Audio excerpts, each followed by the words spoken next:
Okay. Ultimately, what this is looking at is now our weaker nucleophiles, and we've pushed it to the extreme, going all the way weak, because right now it's at that. So we're looking at oxygen or nitrogen, for that matter, being nucleophiles that can nucleophilically attack, break open, or nucleophilically add to our carbonyl. We'd have the negative, hydrogen, positive, more water in solution, can deprotonate, and we would end up, in 2 steps.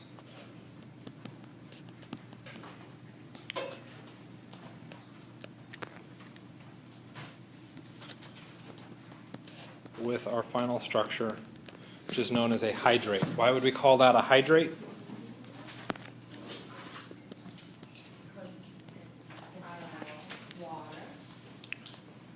We've added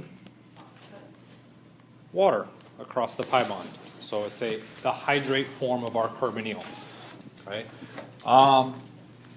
What do you think? Water strong or weak nucleophile? Weak, because it's not charged.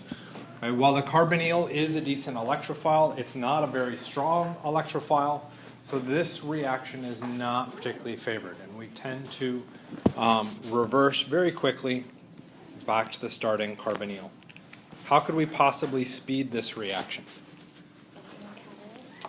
Okay, adding a catalyst, okay, which is a general answer for saying I know catalysts speed the reactions, but I don't really know the concept of how, which is understandable, okay, because it's never really addressed. Okay. What does the catalyst have to do? The catalyst is going to change the mechanism. When it changes the mechanism, that's lowering the activation barrier. So there are catalysts that just go in and lower the activation barrier, and that's it. But for the most part, our catalysts will always change the mechanism. And in particular, which is our most common catalyst? Acids and bases.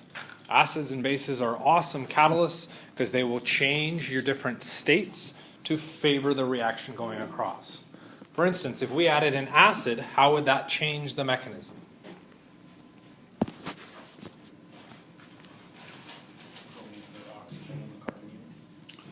Okay. If we add an acid, the most reactive thing is that H+. We need to neutralize the H+ as fast as possible. What happens? The carbonyl attacks. Okay. That's not where the chemistry needs to occur for this reaction to happen. But that's what's going to happen in this case. How does that speed the reaction? Makes that carbonyl super electrophilic. The carbonyl now becomes more electrophilic. Why? The oxygen is really trying to pull. Does oxygen want to be positively charged? No. So it withdraws electron density from the carbonyl or the pi bond, and we get a more electrophilic carbon. A more electrophilic carbon means it's more reactive, and now our reaction can continue. Okay? Or move at a faster pace. What else could we have done? Instead of adding an acid, I could have added a strong base. Whoops. This one becomes a little bit less apparent as far as its reactivity. What is that base going to do?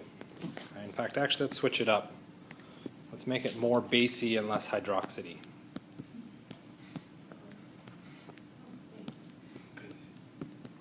What is that base going to do to speed up our mechanism? What makes it reactive? The charge. The charge. Okay. Because it is a base, can it attack the carbonyl carbon?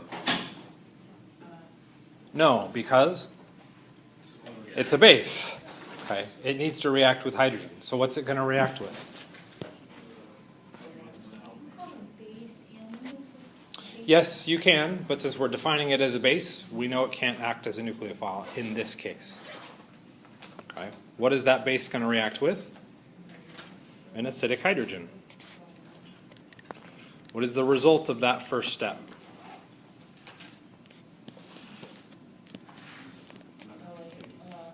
So we could go through and say another base.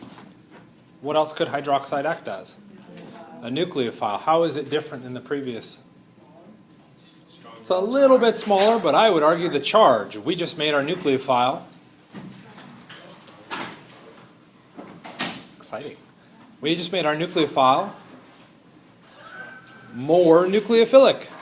Because it is now more nucleophilic, what happens? The reaction goes that much faster. Right? So those simple acid-base steps at the beginning of the reaction can take a reaction that is not particularly favorable and increase the odds of it happening. Okay? So when we're looking at this entire section, virtually every other step is an acid-base step. Right? And we're switching to those acid-base steps to improve the speed of our overall reaction. Okay? We could go through and look at all this stuff because those are just enhancing the electrophile or electrophile, which we just talked about. If we look at energy diagrams, in the neutral state, we expect that first step to be insanely high activation barrier. Why would the activation barrier be so high in that first nucleophilic attack? If we look at our intermediates, we're making charge. Okay? Aren't we making charge with every single one of these, regardless of catalyst? Yeah. Why is the first one, under neutral conditions, so much worse? We generate 2 charges in the intermediate. Okay? That 2-charge structure is much higher in energy, therefore driving our activation barrier higher. What happens in the other circumstances? We're still generating charge, but now we're only generating 1 charge. That drops the energy of activation for our nucleophilic addition, and we get those reactions happening faster, okay, for different reasons. In one case, you're looking at a stronger nucleophile. In one case, you're looking at a stronger electrophile. Okay? The next big part is that we don't have to use water as our nucleophile. We could also use alcohols. Alcohols have the same basic characteristics as water does. And basic, I meant like simple. Okay. We have our H. Whoops. When we look at our initial water attack, we have to remove one of those to form our hydrate. If we go through and look at an alcohol, that alcohol still has a hydrogen, so we can still initiate that same reaction. One of the things that makes the alcohol attack a little bit different is that if we used water, we end up with a hydrate. The result being where I've added that hydrogen and I've added the OH. What's different about the alcohol?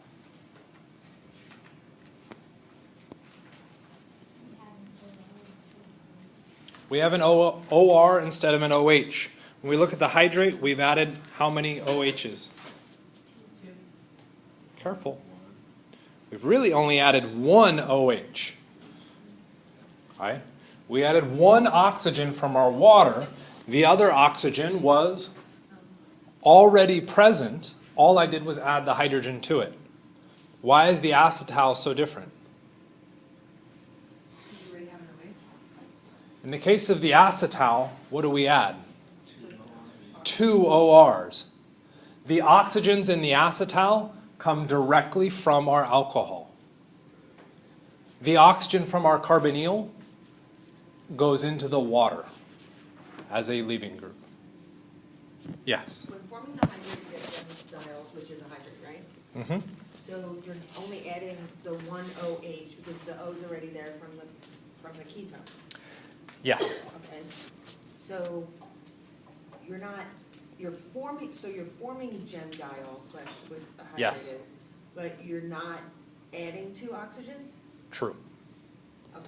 And there's where we kind of run into an issue. Okay? Because I thought water It- was reacting twice.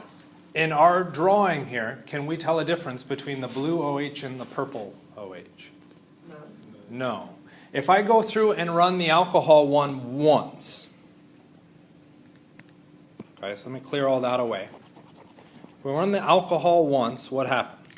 Well, the oxygen comes in, we break the pi bond, we remove the hydrogen, and we'd end up with oxygen, OR, that negative oxygen would then pick up a hydrogen, right? Can I tell a difference between the two oxygens now? Yes. Yeah, one's OR, one's OH. Right? In the case of the hydrate, I'd form this exact same thing. Can I tell a difference between the OH and the OR? In the case of the hydrate, because it would be OH and OH. There's no difference. Okay? Notice the acetal says we can do it again. Okay? Doesn't that mean the hydrate could theoretically do it again? At what point? What do you mean? So if we look at the hydrate path, after one addition, and let's go ahead and color it. Here's our original oxygen. This is our new oxygen coming in. Here's our new water.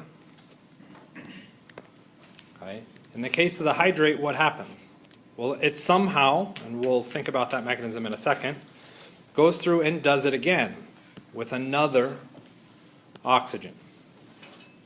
Okay, horrible mechanism, but you get the point. We see those pieces. Two new oxygens. Everybody see that? What is to stop the hydrate from doing the same thing?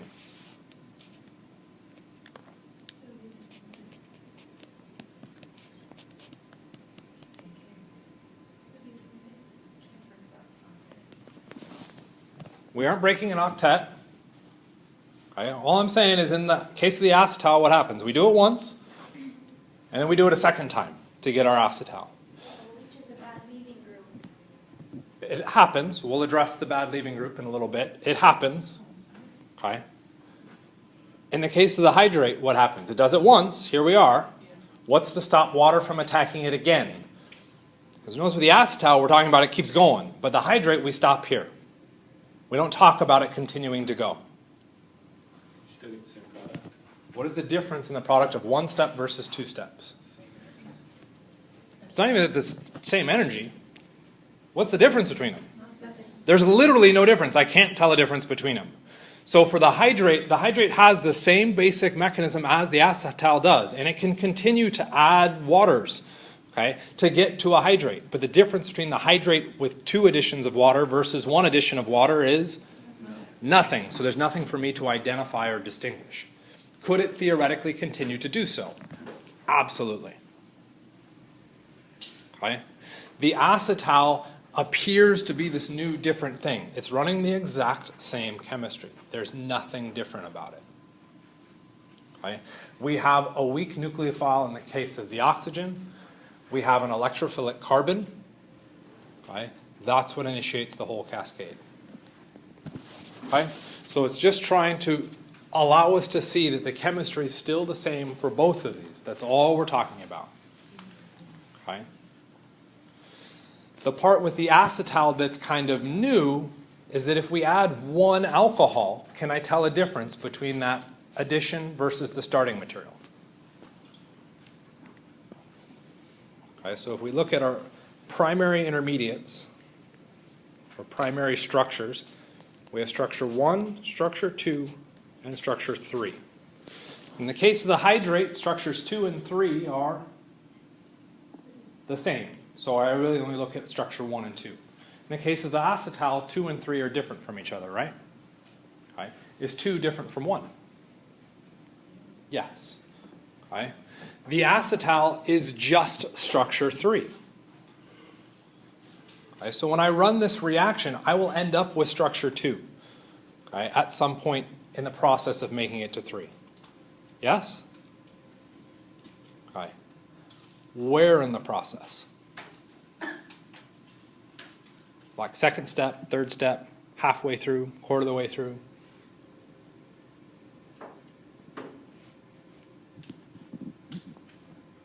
That's weirdly specific. It's exactly halfway through. Okay. Why does that become important? This intermediate has roughly the same stability as our acetal. Okay. Roughly equivalent. Okay. But this isn't all the way to the acetal. This is halfway to becoming an acetal. It's a hemiacetal. The hemiacetal is just saying I'm starting towards becoming an acetal, but I'm not there yet. Okay? It's acknowledging a halfway point. Why might it become important to acknowledge a halfway point?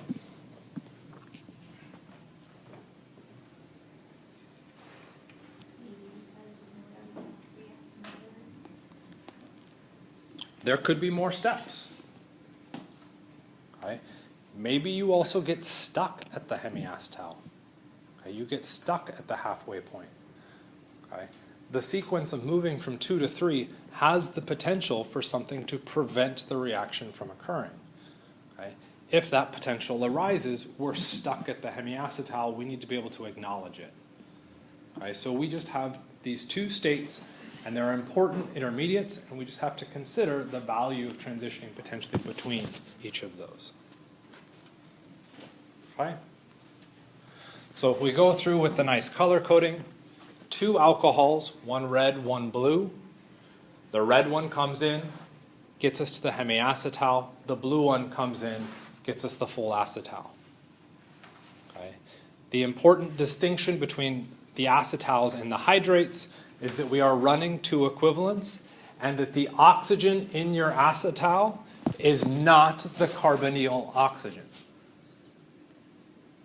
Okay? Might we be able to identify that right out of the gate with the carbonyl? It's a hint, yes. Why? We talked about the reactivity of the carbonyl, didn't we? What did we say the reactivity of the carbonyl was? Okay, it's an electrophile. The carbon's electrophilic. There was one other potential reactivity of the carbonyl itself that we addressed.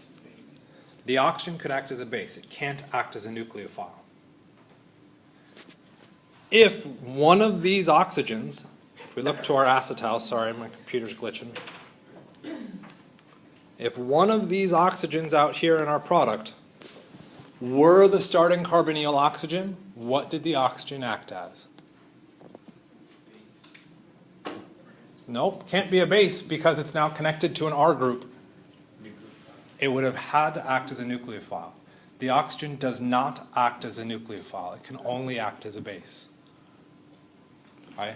This becomes important if we went through and said, well, where did the oxygen from the carbonyl go? Okay? Identify its location. That is an important question because it happens a lot. In fact, I think I'll write a test question on that. Okay? So, what happens if we tweaked the nucleophile? Okay? To make our nucleophile stronger, what would I need to do? Wait, can you go back to that? Well, nothing's there now, but yeah. So how are you supposed to know besides, what its chemistry changes as? I mean, does it interact with the R group or the H or, I mean, up there you have it effectively.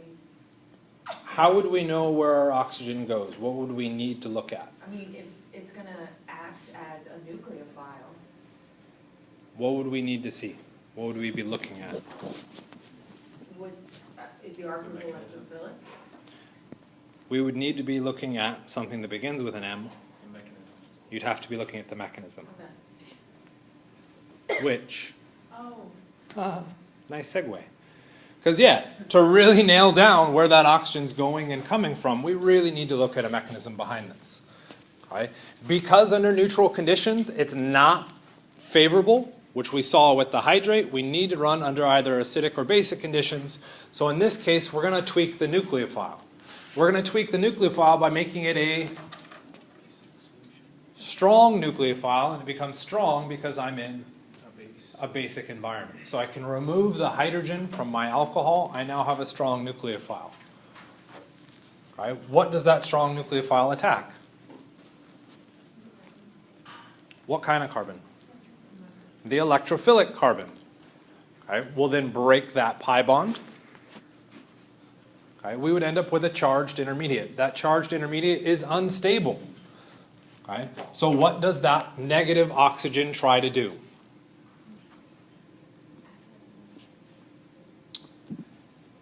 Not quite, but yes. What does that negative oxygen need to do? Stabilize. How can I stabilize that charge? It could take a hydrogen. But that's what Preeti said, and I said not yet. I still say not yet. Resonance? Can I do resonance? I don't think so is a good answer. If I tried to do resonance down there, I said it could. we could try. No, I'm not saying you're wrong necessarily. We should be looking at it. We should be looking for resonance. Hydrogen too, but not yet. Okay. The electrons came down. Do we have a weak pi bond to break? No, which means no resonance. I'm still leaving the arrow there. Why am I leaving the arrow there?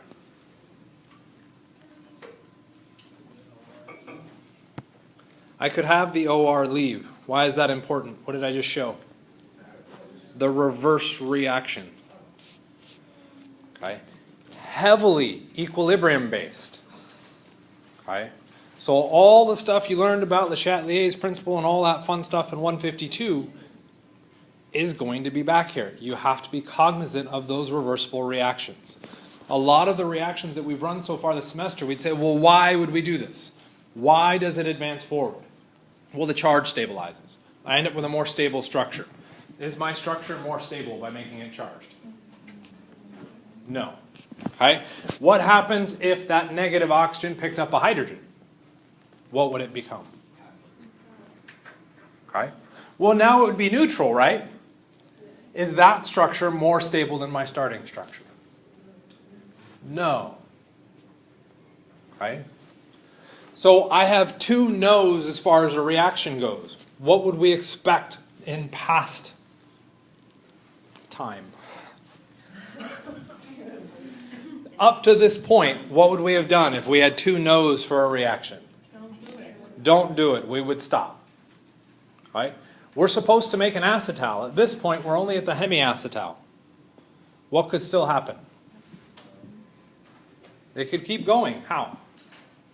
I think it's attacking. So this could go through and take off a hydrogen, which would mean You just reversed it. and we would just go backwards. Again, it's a reversible reaction. Attack the electrophilic carbon. So down here, anybody have a problem with that attack? Steric hindrance. A lot of steric hindrance. Okay? So maybe what happens is it leaves. What's the problem with that leaving? It's a bad leaving group. Okay? It's unless we convert it into Good one. a good leaving group. How would it become a good leaving group? The suggestion was make it water. How do I put a hydrogen on that structure? Just takes it from the solution. Okay. Is it strong enough to deprotonate an alcohol? No. So why not?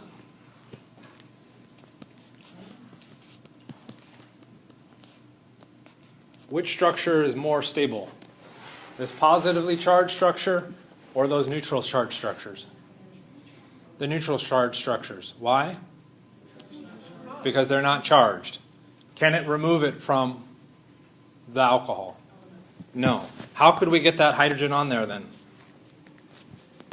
And maybe you guys already know this, and that's why. We'll just have H+. Add a strong acid. If there's H+, now it's charged to charge, and as long as the H+ started as strong acid, I don't end with a strong acid, there we go. That would work. Yeah. Why is that a bad idea? Because are we in what environment? What environment did we start in? Basic environment. Which means can't protonate it. Okay? So what has to happen for us to get to the acetal? We have to have a strong nucleophile. Isn't that a strong nucleophile? It's also a strong base, yeah. So backside attack, kick that out, and be like, well, but the leaving group isn't all that good, but it didn't start all that good. Remember, when we had hydroxide as leaving groups, why were we allowed to have the hydroxide as a leaving group? It's happened at least twice in lab.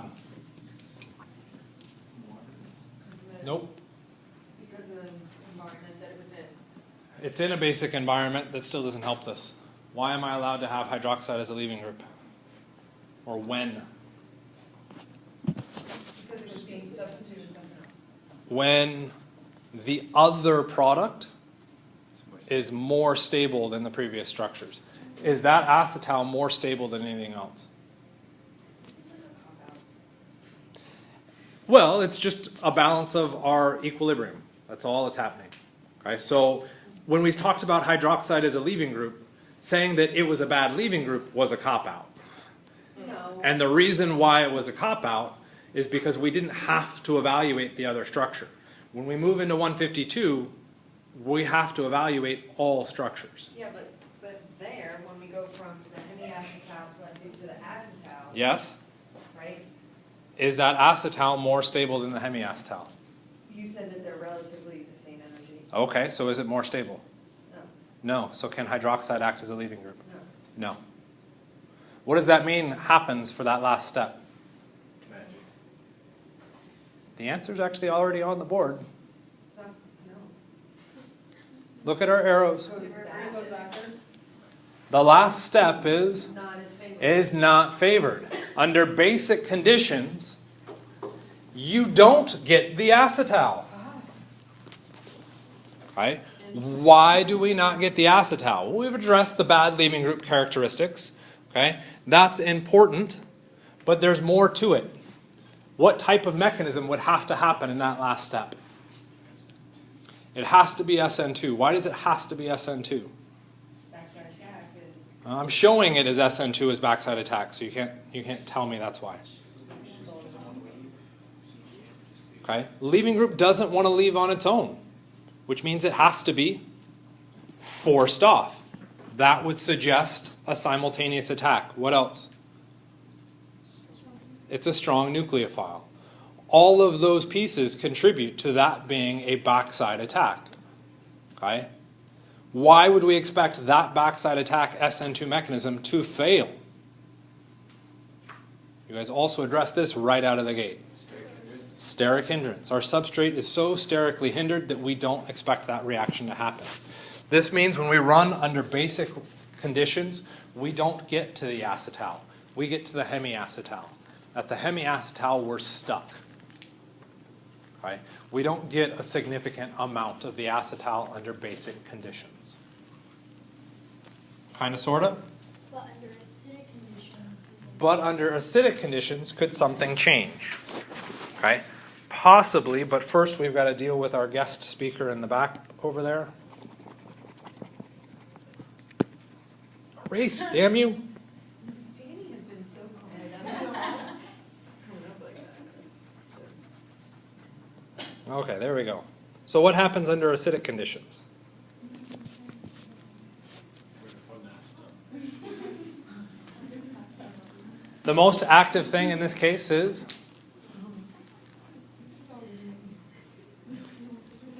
the acid. How do you neutralize the acid?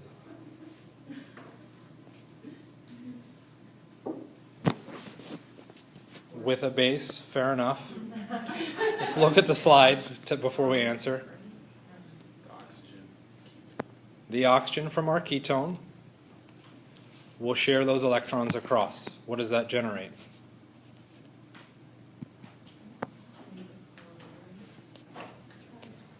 A charged intermediate. What happens with that intermediate?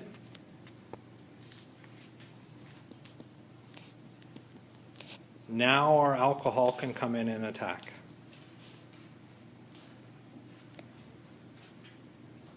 Everybody get it? Okay. As the alcohol attacks, and I'm going to slowly erase this, okay, we would end up with another charged intermediate. So another equivalent of our alcohol would have to come in and deprotonate. What would we end with if we deprotonated that structure? Yep, the hemiacetal. Okay. We now have our hemiacetal. What could that hemiacetal potentially do now? React with what? We still have acid in solution, the hemiacetal could react with acid. Okay. Does it have to be that oxygen? Red oxygen versus blue oxygen. Which one? Should be the red. Why the red oxygen? The blue you just reverse back. The blue would just be a reverse. Does that mean the red one has to happen? No. That means this is equilibrium. Both of these reactions are happening simultaneously. We're getting equal amounts of both. Okay? Now what happens? We have protonated that structure. What does that make that oxygen now? A good what? A good leaving group. So what could it do? It could leave the structure. No, we don't have another equivalent of the alcohol right now. All we're saying is that that acts as a leaving group and leaves. Okay? For it to leave, what must be generated? Positive carbon. A positive carbon. And what must be true about that positive carbon?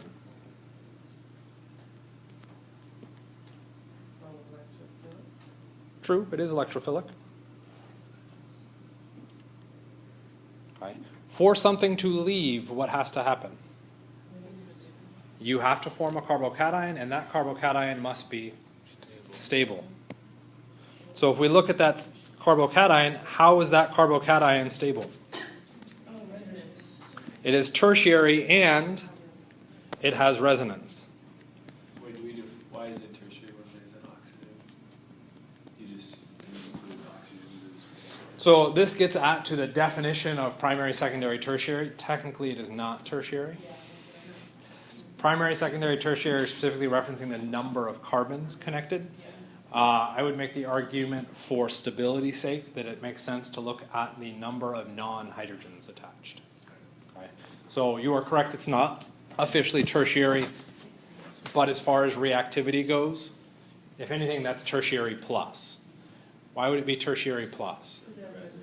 Because the resonance helps to stabilize that structure. But on a test, it'd be secondary with resonance. On a test, you wouldn't get asked the question because it's too vague. Okay? So we've formed a stable intermediate.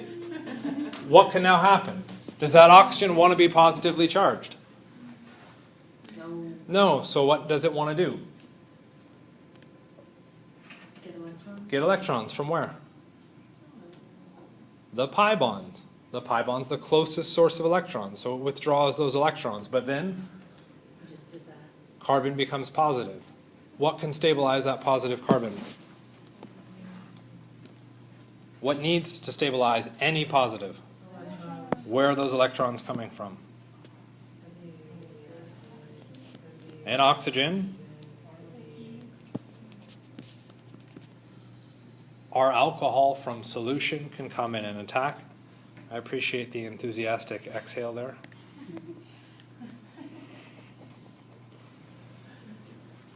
Forming this charged intermediate. Does that oxygen want to be charged? No, so it can steal electrons from the hydrogen, ending up with our final acetal structure. Every step, when we look at this one, comes in as a clean equilibrium step. We can at least make it to the acetal. Under acid conditions, I can make a good leaving group. I have a stable carbocation. Acid conditions, acetals work. Okay. Base conditions, acetals do not. Okay. On the far right, we have kind of our balance moving through. We start with a carbonyl and an alcohol. That'll take us to a hemiacetal. If we add a second equivalent of our alcohol, we can move all the way down to the acetal. It's in the video. It's in a play pause it video that you had to watch. No, you showed us that before. Oh, yeah, you're right. Actually, this reaction I did show you. We were talking about the ozonolysis, why permanganate continues to react. Permanganate continues to react because what do carbonyls do? They can react with water in solution to make a diol. The diol is what reacts with our permanganates.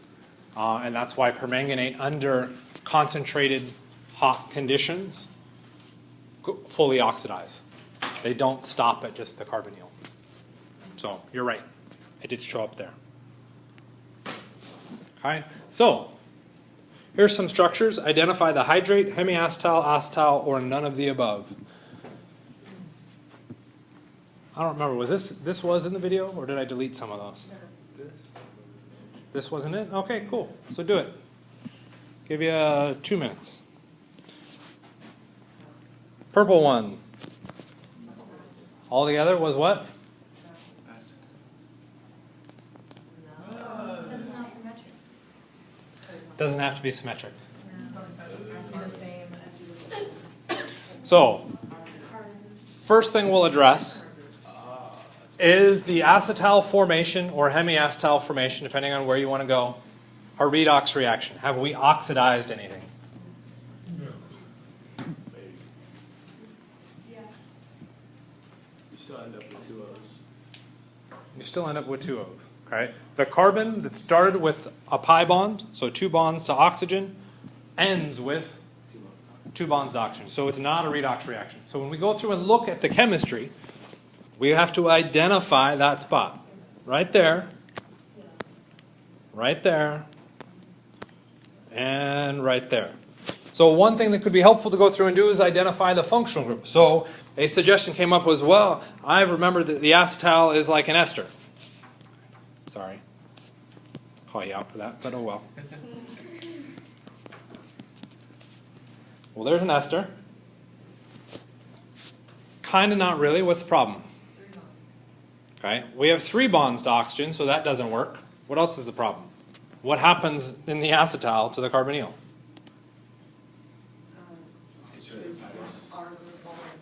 There's no carbonyl, so it's definitely not an ester. Okay, but it does kind of have, that part, which would be which kind of functional group? Ether. Now we have an ether. So this ether then is actually an acetal.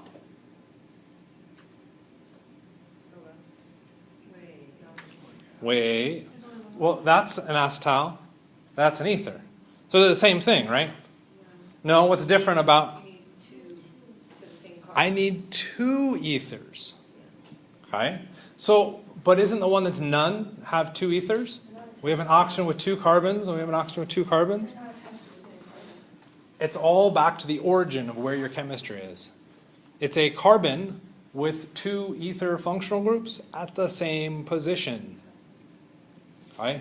So if we take a look at the none, yes, we have 2 ethers, but those ethers aren't close enough to each other to be called a new functional group. Okay? Remember, the names of our functional groups is because we bring functional groups closer to each other. Okay? In the case of our none, we have 2 ethers, but those ethers aren't close enough to affect each other. In the acetal, we do have 2 ethers. Those ethers are so close to each other, they share a carbon, and that's what changes their chemistry. Kind of makes sense? So we could just go through and identify, do we have a carbon that is the root of 2 ethers? So if we look at the first one, do I have a carbon that is connected to an oxygen? Yeah, there it's connected. Is it connected to another oxygen? Yes, which makes that structure? Maybe an acetal. All we've addressed is that it's connected to 2 oxygens. What else do we have to address? What are the oxygens connected to? If the oxygens then go out to carbons, what do we have?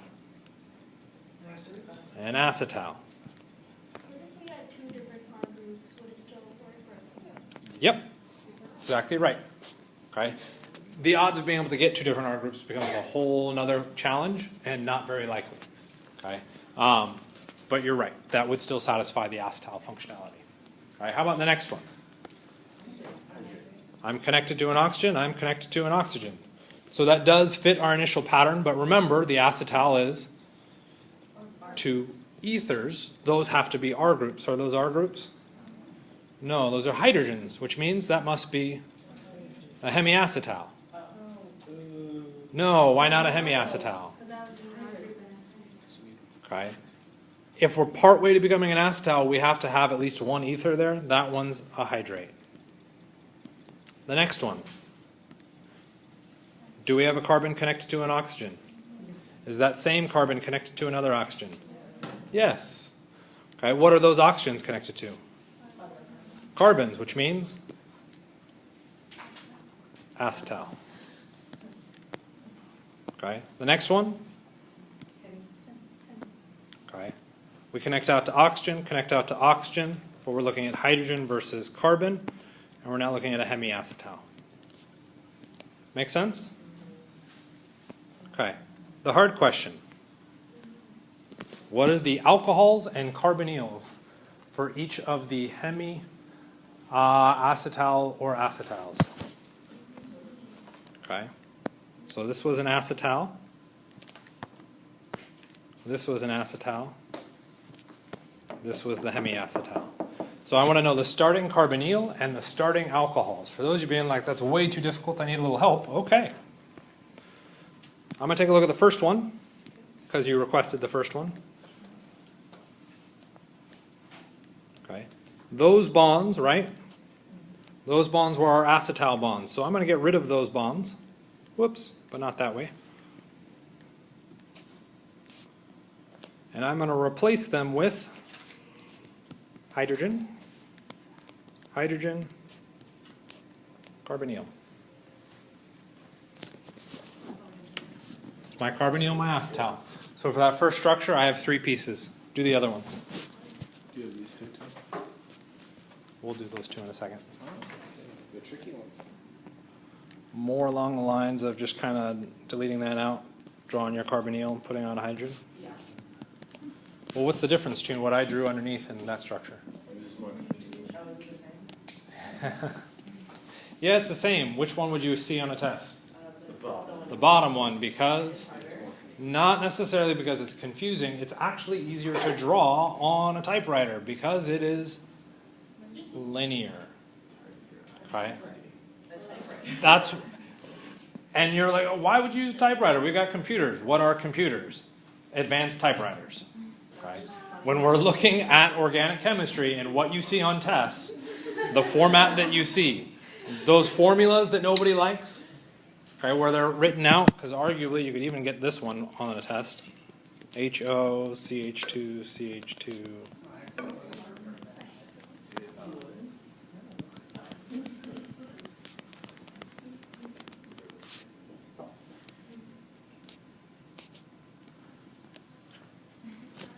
Okay. All 3 of those are identical to each other. Okay.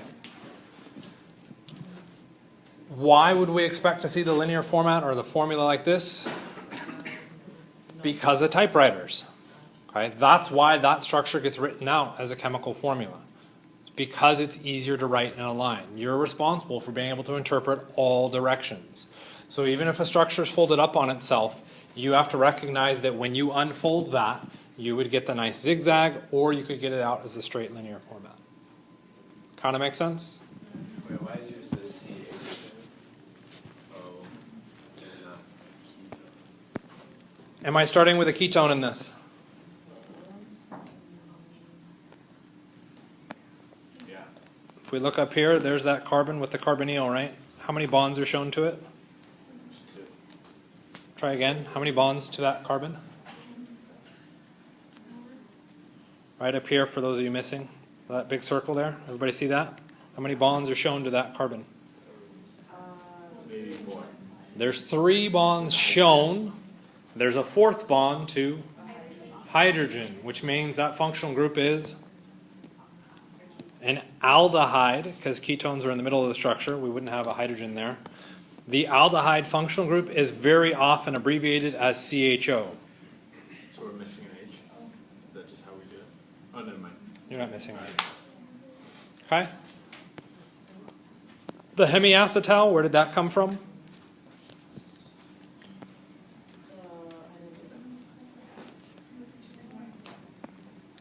We have acetone with methanol. Okay? So you need to be able to look at a structure and quickly identify whether it's an acetal, hemiacetal, or such. Okay? So it's looking for those patterns, finding the carbons connected to oxygens, then deciding what those oxygens are connected to to establish whether that's a hydrate, a hemiacetal, or an acetal. Okay? For those of you that have to do biochemistry, acetal chemistry is insanely important. All energy, or most of our energy, comes from what source? Glucose. Glucose. Glucose is a carbohydrate. A carbohydrate that typically cyclizes to form an acetal. Okay, so here's two more hard ones. You guys want to look at those? You think you got them? Yeah? Okay. Tell me what those ones are. Carbonyl and alcohol.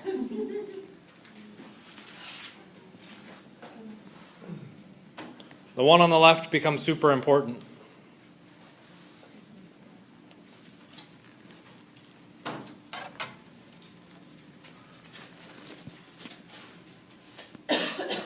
What's our most reactive bond?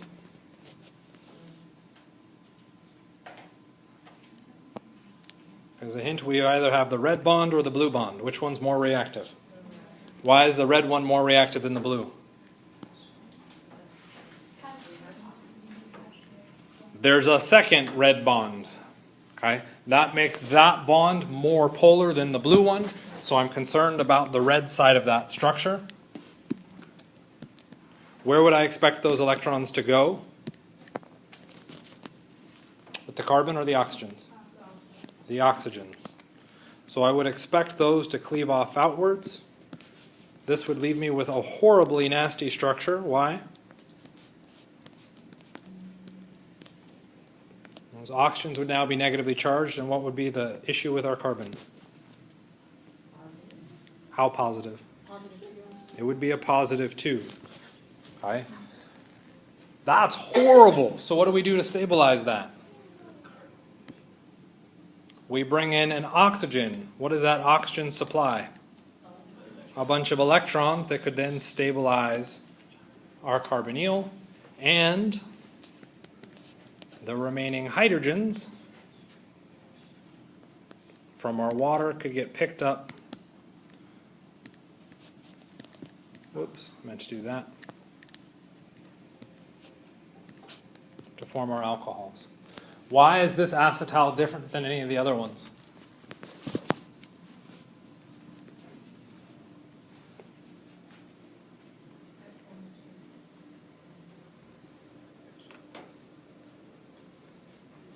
All right, we've looked at arguably two types of acetals so far. One type required 2 alcohols. Another type required no alcohols because it was all in the same structure, right? Why is this one special? What's that? Well, got one what? 1 alcohol. Yeah. Aren't there 2 OHs though? Why are you saying that's only 1 alcohol? It's one structure supplying both alcohols. That is, we didn't quite have the same one on the previous slides. What we had was something like this one, which if we unwound that one, and I'm not going to unwind that one all the way, we'd put in our carbonyl. Whoops. H and H. Our alcohols and the carbonyl were all in the same compound. Okay, so this one's similar to the other one we looked at. So far, all of our acetals have involved 2 alcohols, right, coming in and attacking, or they were connected within the same structure. That one on the far left becomes an interesting one, and it becomes an interesting one because all the chemistry we've addressed so far was that these were equilibrium reactions, meaning which side of the reaction was favored? Neither. So if neither happens, what are the odds we make the acetal? Slim to none, which means we're talking about a reaction that never produces product, and you would say, that's pretty stupid. Why are we doing that? I didn't quite hear what you said, but I'm going to guess it was the same thing. Okay? If we go through and look at the sequence of reactions, take a look at the top reaction. Which side of the reaction do you think is favored? Left or right? Right. Why would the products be favored in that top reaction?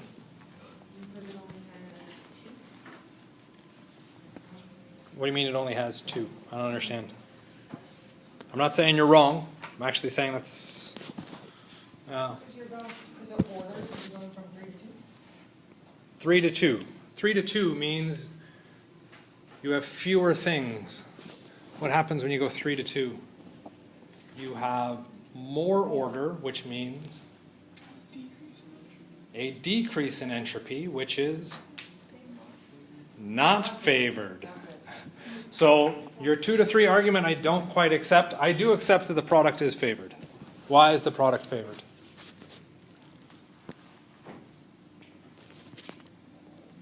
There's a hint. Oh, yeah, because that ketone is not as stable as the other one. The starting carbonyl, which is not a ketone, this would be and actually it's a super specific one. It's formaldehyde. Okay, it's an aldehyde because we have hydrogen connected to it. It's formaldehyde because there's 2 hydrogens. Formaldehyde is highly unstable because nothing can stabilize the carbonyl carbon.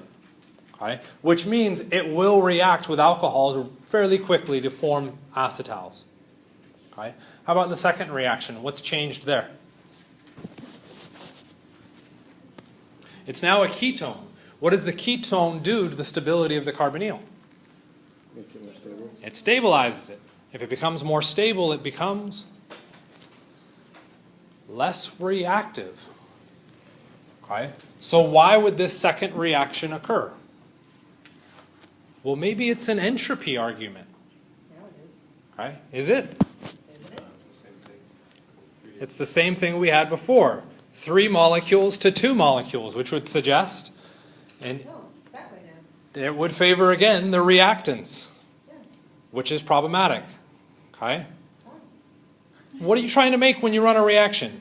Reactants? Product, but. You're trying to make products, so that's the issue. So again, what happens here is this favors reactants. Yeah. Everything about this favors reactants. Do we get any acetal? You got a No. With the top one, we got acetal. Why did we get acetal with the top one? because that formaldehyde. The thermodynamics of this favored it.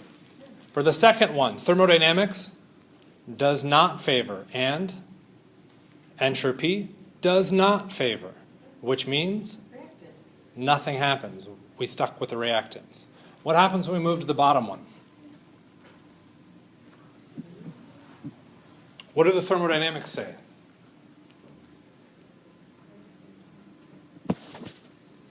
How many starting materials?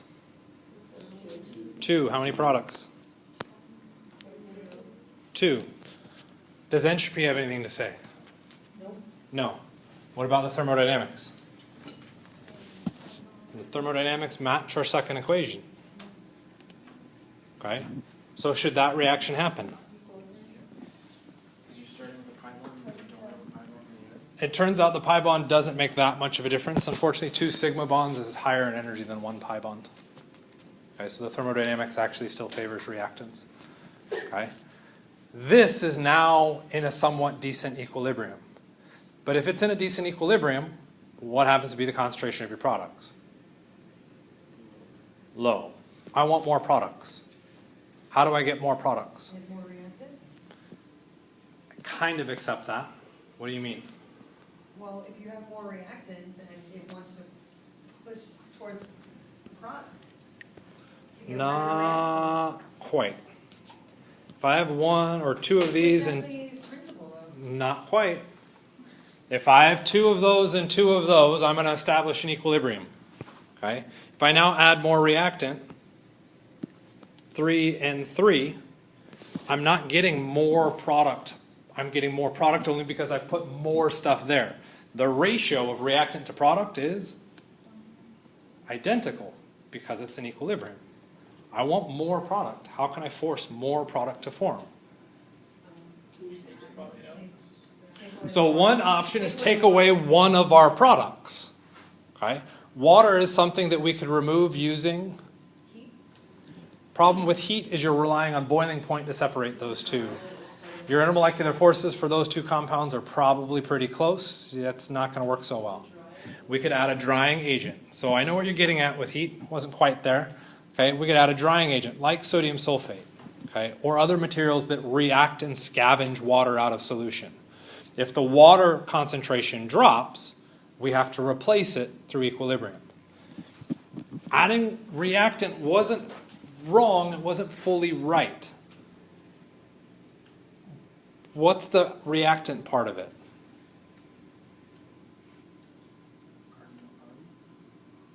Not quite. And if you change the structure, like you change the environment. That's going to change the energetics. That will definitely change it, but we don't even want to get into that. Okay, why does removing just water force more product to form? There's less stuff over here, right? So it starts shifting it that way. There's something else I could do to the reactants to cause it to shift that way.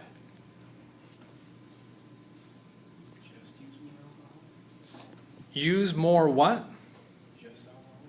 Just alcohol. Don't add more reactants. The plural, you're not getting more product as a balance.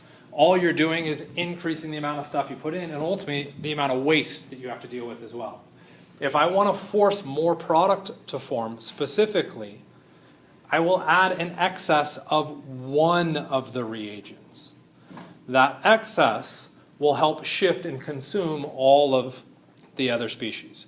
So when we add reactants, that is an okay thing to remember as long as you remember that you're adding one of the reactants, not both. Okay? Which is a huge Le Chatelier MCAT type question. Any kind of common test for chemistry almost always gets at Le Chatelier principles.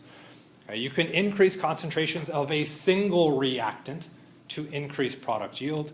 You can also remove product concentrations. Okay?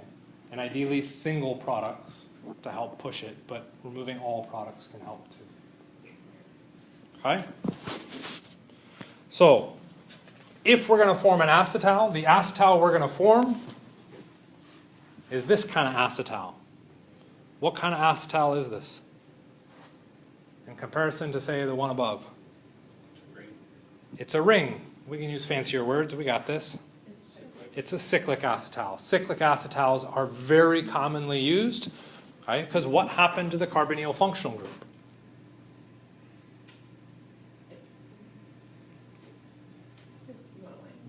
It's not there. Okay? We've lost the carbonyl functional group. Why is that important? What does the carbonyl act as? An electrophile. By removing the carbonyl, what happened to the electrophilic character of our carbon? It's decreased. Okay? We can't get backside attack on this structure because steric hindrance. Okay? So the only way that we can get our carbon structure to react as an electrophile is by reverting it back to the carbonyl. This can be very helpful as a protecting group. If I have multiple functional groups in my structure, okay, say I have an electrophilic bromine or carbon because of a halogen, okay, and a carbonyl in the structure, I can put a protecting group like an acetal on the carbonyl. The carbonyl is no longer present. The electrophilic alkyl halide can now react. You have to go all the way back to the carbonyl, you can't just open the ring? You would have to go back and forth. Yep. And that's the other part of this. There was a suggestion, hey, let's just go one step back. We can't go one step back. Once we've initiated, we run the whole process. Okay? How would I reverse this? I now have the acetal. I want my carbonyl back. What do I need to do?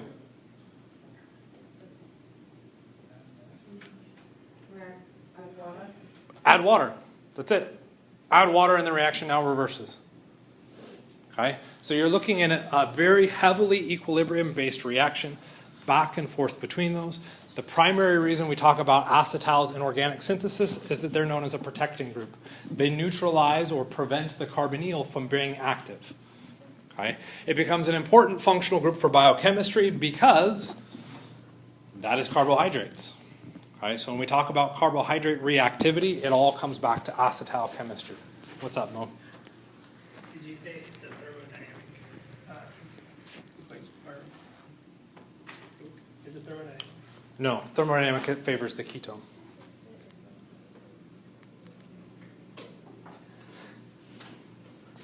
The pi bond is more stable actually than the 2 sigma. because of the conjugation. Or not conjugation, but the proximity of those two. I thought you said the cyclic acetal was equilibrium. Yeah, I did. Down there it says it's It's product favored through, whoa, those are the wrong buttons. I meant to be going the other way. Sorry. Yes. So the reason we go through and use these is it is heavily equilibrium dependent. The one thing that we did not discuss that drives products. What's the one thing we didn't address here explicitly? that drives products being favored? Uh-huh. The catalyst? The ring strain. The ring. What ring strain? It's a 5-membered ring. Do we get 5-membered rings with ring strain? There isn't any ring strain. So what happens to help drive product formation? In the case of the acetal up here, we get 2 pieces that have to float in. How about with the cyclic one? Do we need a second piece to float in? No, it's literally right next to it. There isn't this time waiting for another piece to come in and get the perfect proximity. It's already right there. So it can go through and connect much, much quicker than if it was 2 separate pieces. So we get a not heavy, but we get a favoring for our cyclic acetals. So that's when they come into play, is we're using them for all of those reasons that kind of stack up, because they form more stable structures. In general, the thermodynamics of your carbonyl versus the diether still favors your carbonyl. Okay? But you've limited those secondary effects. It's like punching yourself in the head versus having somebody else punch you. If I said, can I punch myself in the head, you could probably all be like, yeah, I could do that pretty easily. But if I asked one of you to punch me in the head, oh, there's a barrier to it. Why is there a barrier to it? I can give you one very good reason what's going to happen. I'm going to run away from you. Okay? I don't want to get punched in the head. Same kind of thing is happening here. Once that alcohol is attached, it can directly attack very, very quickly. If it's coming from a secondary angle, it's harder to do. Okay? Kind of like stealing keys out of my pocket. I can do that pretty easily, but if you guys try to do that, we'd have lots of lines crossed. Okay? I sure hope I wouldn't be surprised. Well, I guess I would be surprised if you did it. Okay? Protecting groups. Okay? The whole point of them is that we hide the carbonyl so we lose that reactivity. Okay? Yeah, that's all that really is. Okay? If we go through and look at nitriles, we can do the same thing. Our oxygen can come in and attack, okay? And we end up going through and forming an amide at first. Okay? That's officially where you stop. Okay? Because all of that chemistry is relatively straightforward. The next step is less so. Why has the next step become a little bit more difficult? What is the difference between the amide and the nitrile?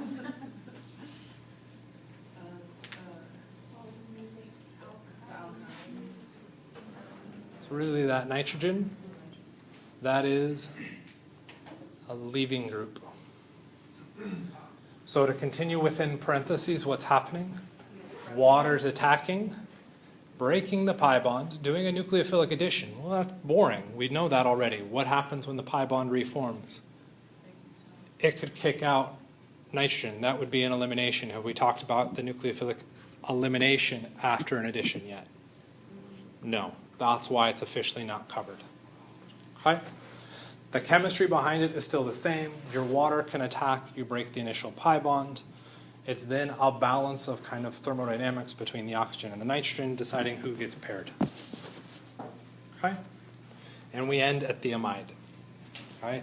Your mechanism, it's a lot of acid-base stuff, okay? Driven first and foremost pretty much by that nucleophilic addition. Nothing's really different than we've seen in the past. Okay? We're doing our base conditions. The more important part is what is our difference between oxygen and nitrogen? Size. Are oxygen and nitrogen different in size? No. So what's their difference? Electronegativity. Okay, what is that difference in electronegativity?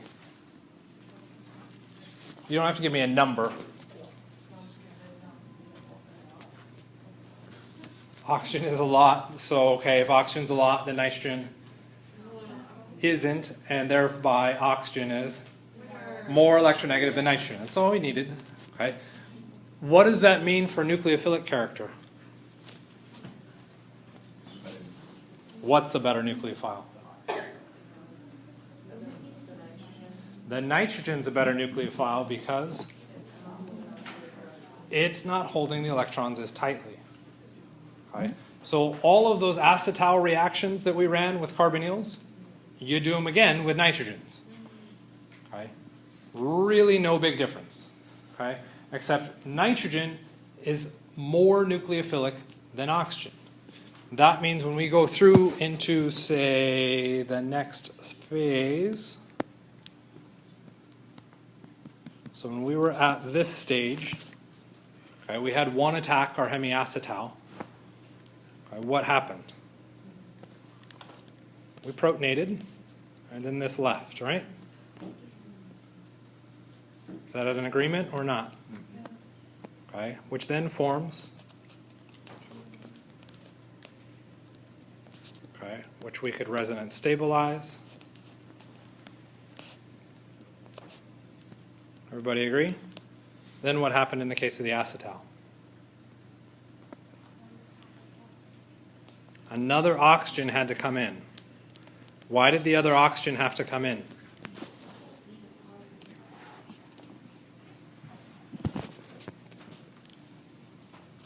That carbon's not positively charged. Why did the other oxygen come in?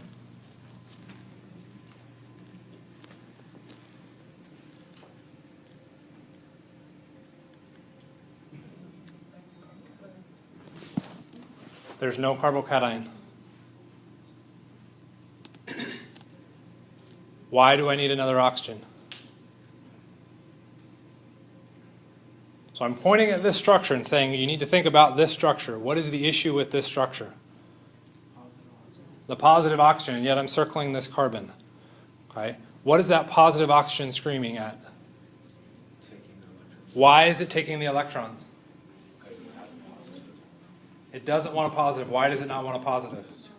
It's super electronegative. What happens if instead of it being an oxygen, it was a nitrogen? Does that change the chemistry? Yes. Nitrogen is a better nucleophile, which means a single nitrogen can attack twice. Whereas in the case of the oxygen, we had to have two attacks. Two oxygen molecules attacked. Because nitrogen's a better nucleophile, it can attack twice, meaning we end up with the doubly bonded nitrogen. Part of that is that the nitrogen has hydrogens that it could potentially eliminate, right, to become neutral. Oxygen, once we have it as that R group, doesn't have those hydrogens to get rid of, and so can't neutralize the charge. Right? This means when we run our nitrogens, we end up with imines as products. Okay? We don't end up with the acetal equivalent with two nitrogens connected. Okay? That ends up not being the case because nitrogen is a better nucleophile than oxygen. Okay? Nitrogen is a nasty species to deal with, okay, as far as mechanisms. We'll pick up with those mechanisms on Wednesday, and we'll probably make it competitive somehow. Yay, why not? Okay?